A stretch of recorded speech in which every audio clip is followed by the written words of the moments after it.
Business activity has been affected by the explosion in the Johannesburg CBD. Many were forced to close shop today and lose profits as investigations into the blast continue. SABC News economics reporter KATLEGO is standing by for us. A very good afternoon to KATLEGO. I can see that shops behind you are shuttered. Have you spoken to any business owners, and just describe what's happening around you? A very good afternoon to you, Nzinga, and to our viewers at home. Businesses today just shocked from just closing shop from early in the morning. Some of them started closing shop from last night already after this blast occurred here in the Johannesburg CBD. They're counting their losses, and workers as well just confused as to what should happen to them, looking at the fact that there's a high police contingent in the Johannesburg CBD this afternoon. We're coming to you live from Bree Street and Elop Street, corner Bree and Elop Street, and this is where that blast really, you can see a trail of destruction looking at what happened here. And we're seeing as well just businesses cautiously looking at really ensuring that they adhere to what the authorities are telling them and move further away from the disaster zone, because as you can imagine, as we speak right now in Nzinga, officials from LEGODI gas are trying to fix a pipe behind us, and there's a lingering gas that is playing out in the air as we speak right now. But businesses affected, major businesses. Earlier on, just speaking to a bakery owner or manager from a bakery, Elop Bakery, and also a butchery here at Elop Street, and most of them just talking about the fact that they're going to continue just feeling the pinch of all of this, because on top of the load shedding that has been playing out, they've been asked by the authorities here on the ground in Nzinga to switch off their generators. So you can imagine if you have meat stored in bulk in these facilities, and what is going to happen to all of those perishable goods. So we're hearing them saying that they were asked by the authorities to switch off their generators this afternoon, and as they continue with their investigations on the ground to just get a sense of what is happening here. Economy really affected. We know very well that Johannesburg, or Gauteng in general, contributes to about 35% into the country's GDP, and that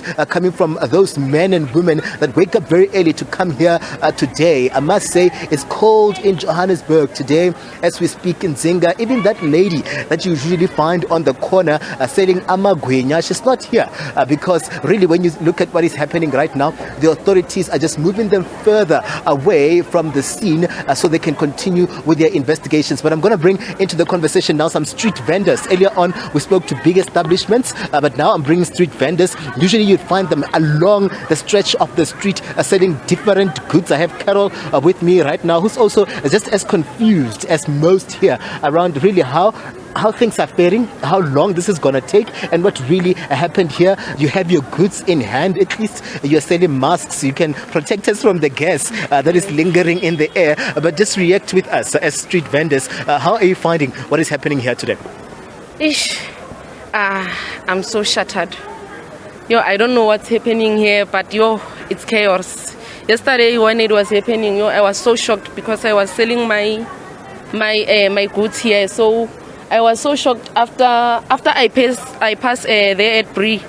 Kwayenzakala ukuthi le chaos le iyasala iyenzeka. So manje mangivuka lana ngithi ngizothengisa, ngiyabona ukuthi namateksi amaningi amoshekile. So into esafecta kakhulu ukuthi nalabantu laba kumele ba support manje sebabheka ukuthi kwenzakalani lana. And another thing is that business alhambi and affect lento leyo ngoba abantwana kamele balale badlile at the end of the day. Ngiyabona. Just also before I let you go, then Carol, is this where you've been operating for years? And just let us in on if really there's been this kind of shock, since you started operating along Elop Street. Have you experienced something like this, some sort of an interference here? Because the picture that we're getting here is more or less what we saw during lockdown when there was no movement here in the Johannesburg CBD. Is this something that is a little bit of a shock to your business and to you guys that are operating on this stretch of the road? Unfortunately, I just started last year selling my goods so that I can provide. I made my matric 2021. So in Yolana, I think it's better than COVID. Ngoba manje we can move around and sell our goods to anyone without wearing a mask.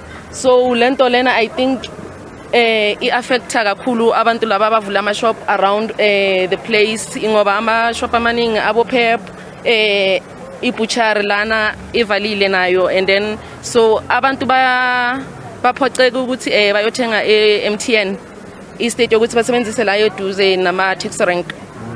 Carol, thank you very much for your time.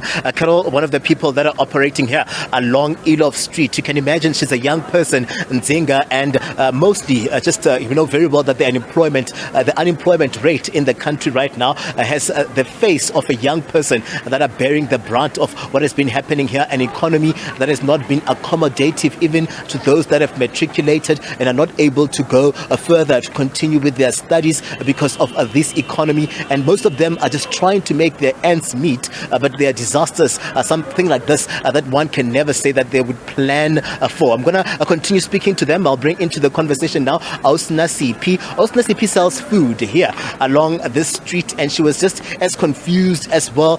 Justin Zinga letting us in earlier on around the fact that really when you look at it, she just wants to operate. She just wants to sell her food, but it doesn't look like today is going to be that day. Nasipi, with this thing, what is happening here? And I mean, you've been waiting and waiting and waiting to move to your place of work. Just behind us is where you operate, and we're seeing that really you haven't gotten the best out of today's profits because of what is happening here. This thing, explosion, the gas explosion. Because even since yesterday,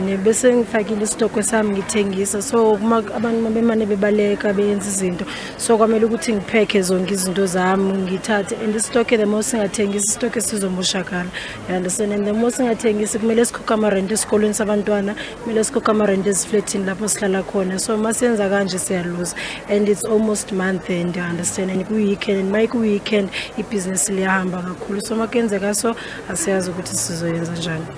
What would you like to say to the authorities? Because I would like to believe that you guys are as confused. You don't understand how long this operation is going to take, meaning that you have to take it as it goes, day by day. And we're hearing that we still, can expect even, further shocks from what has been happening here. What would you like to say to the authorities? Have they communicated to you guys? Have they actually tried to let you guys in on this operation that is underway? Hence, we're seeing a lot of police contingent in this area.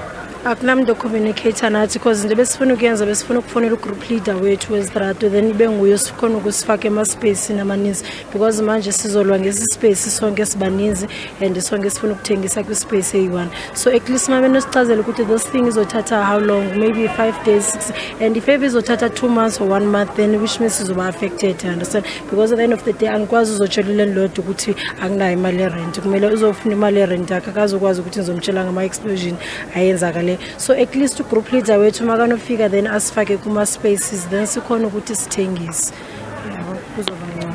Ausna CP, thank you very much for your time. She's a street vendor working alongside Elof Street. You can hear her saying that indeed they are looking at just getting the best out of communications from the powers that be. They're waiting for their group leaders. But she's saying here as well in Zinga this afternoon, CP, that they're counting their losses. Yesterday, she had to pack up hush because of this incident that happened here. Today, they're not able to open shop, and they're just looking at just getting the best and the space to operate. As you can imagine, most of them are just clocked up in one area right now, trying to get the best out of the economy and ensure that they support their families. Mostly what she said also is along the lines of her saying that they need to provide for their kids. Rent has to be paid, and most of them depend on just selling here. As I was saying earlier on, there are no jobs in the country right now, so you find most people, they come here and they try to hustle, but that hustle has been disturbed by what has been happening here in the Johannesburg CBD. Authorities continuing to comb the scene this afternoon. There's that lingering, gas that is in the background, but we're told, and everyone here is told by the crime prevention wardens from Gauteng and also the JMPD, the police as well, that really we need to stay further and move further from where this incident happened here, as they try by all means to get to the bottom of what happened where this explosion is concerned. But the economy really shocked where Gauteng and Johannesburg is concerned. Nzinga? Thanks so much for that update and bringing us the voices from the people who are affected directly by that explosion. We will continue following that story and keeping you updated.